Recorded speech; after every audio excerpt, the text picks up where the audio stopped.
Let's talk about building the right newsletter, the structure for it. I have right now 5 newsletters that I'm running. The one that has the most amount of people on it, it's about 300,000, right? Obviously, I run Lab Coat Agents. That's our big one. Then I've got another one that's a little smaller, 120,000. It's my A Brilliant Tribe one. It used to be a little larger. And then from there, we scaled down. My smallest one that I have right now is 3,000. Everyone is opt-in over the last 12 years, of course.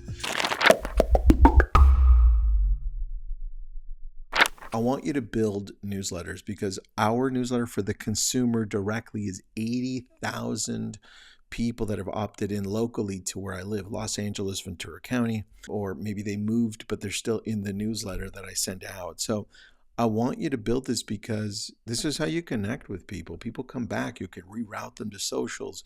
You can engage with them deeper because when they get emails and they choose to open them, they are actually fully engaged. Newsletters are probably the secret weapon that you've been missing. Maybe you know you needed it, but let's go through this. I think I've got 8 or 9 steps here for you. Building out the newsletter for 2026 for you. I'm Tristan. This is Your Daily Real Estate. It's a podcast. It's a show. 5 minutes, maybe a little more sometimes, maybe a little less. Today I want to go over this. If you need this, this is episode 727. Just message me on Instagram. If you're watching it on Instagram, just say 727 and I'll send it over. Well, don't say it. Write it. Type it in, 727, and I'll send this over to you. Number 1, you need a warm opening that feels personal. I do this with my A Brilliant Tribe newsletter, and I do this and it has a 66% open ratio. And then I do this with my real estate prospecting newsletter, which is a little smaller. Not 120,000, it's got 3,000 people in it. And that one has a 70% open ratio. And that gets really personal with a warm opening.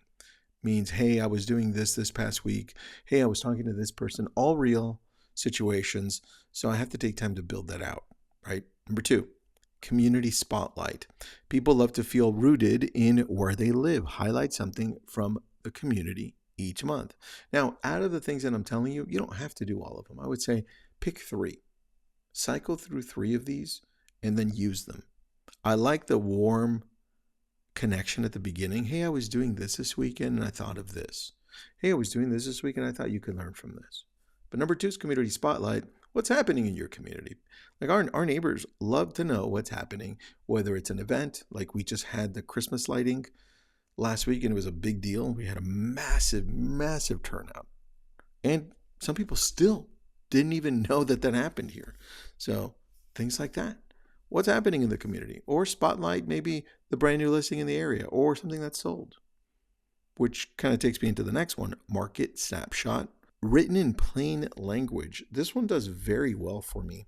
When I send this out to my 80,000 people from my database, the newsletter, I get a really good response back from the natural language that I use from, hey, the market's here. If you're in this area, watch out for this. If you're in this is what's happening. Easy. I think we overcomplicate the market snapshot and we try to sound really smart. Or maybe if we get it from or extract it from ChatGPT, we don't dumb it down. I would challenge you to put natural language and also in 6th grade language. That's what I would do. Next, short educational tip. When it comes to an educational tip, if I'm sending it to the consumer directly, it's usually, hey, I just finished reading this book. What are you reading? Right? Or like we build out some newsletters for different clients. One of the clients is a lender that does very well up north. And we just let people know what's happening in the mortgage world and explain certain things. Like, what was it? 2 weeks ago, we had that 50-year mortgage. We went down and showed what a 50-year mortgage would look like with assumptions on what the mortgage rate would be. And we showed the whole thing. I think that's educational. And it's also trending, so it works. Next, we got your current project or behind the scenes. People love to know what you're doing. People are naturally nosy. So why don't you give them a glimpse into your world? Hey, this week I was doing this. Hey, this week my family and I did this. I know a few agents that do this very well and showcase kind of like the back end of their life. go ahead and throw that if that's you. Again, I don't do this enough. And I may do it here or there on Instagram stories, but not on newsletters for me. But if you're one for this one, do it. Next, one featured property or client story. We're starting to do this with our brokerage, Y Realty, where we're showcasing one of our agents, right? That story so people get to know them. Featured property, one of my friends, Jason Ferris up north in Fresno. He has a newsletter called Frez Yes instead of Fresno. And he showcases a listing at the bottom, and it's a featured property. And he can do it for different clients or people, and that one people love. Like that showcasing of that property does very well for him.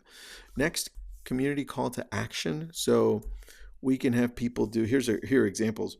Join a Facebook community group, support a local business, vote on next month's topic, attend a small event that you're hosting. Just participate in this. I think sometimes we forget that call to actions are important. And if this newsletter is going out to your specific community, invite them to things. Invite them to get and work closer together. Close with sincerity. And I do this very well on almost all of our newsletters. There are some that are just more business oriented, right? But what I mean is thank them for being part of your world. I'm reading this so I don't miss anything. Tie back to your values, community, service, connection, whatever it is, right? And keep it warm and human. I think that's the part that we sometimes miss, keeping things a little bit more human. There's a separation in thinking, well, I want to only be business. I want to be less human. I can't be both. Listen, people connect with you when you're just a lot more human, sincere, authentic. Treat me like you know me. Treat me like we're friends. And then educate me at the same time. Anyway, that's the list. This is episode 727. If you need this, I've got these whole things itemized. I should have put numbers on them, but I didn't put numbers on them. But if you need it, message me. Have an awesome day.